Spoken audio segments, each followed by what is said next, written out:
How many keywords should you include on any given web page, on your website? Is there a magic number? 2 uses of a keyword, 3 or 5? What will tickle Google's fancy, right?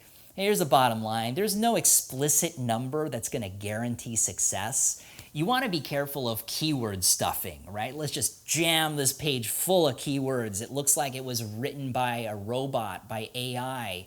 Don't do that. Don't write copy just for search engines.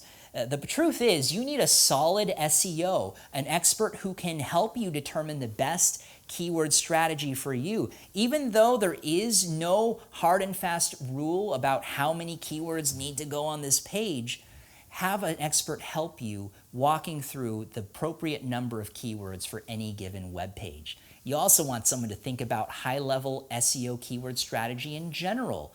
I'll say this, a lot of thoughts people have about SEO keywords, a lot of that is wrong. A lot of that is misguided. Please work with an expert who knows what they're doing and knows how to naturally input keywords organically within the copy on your website.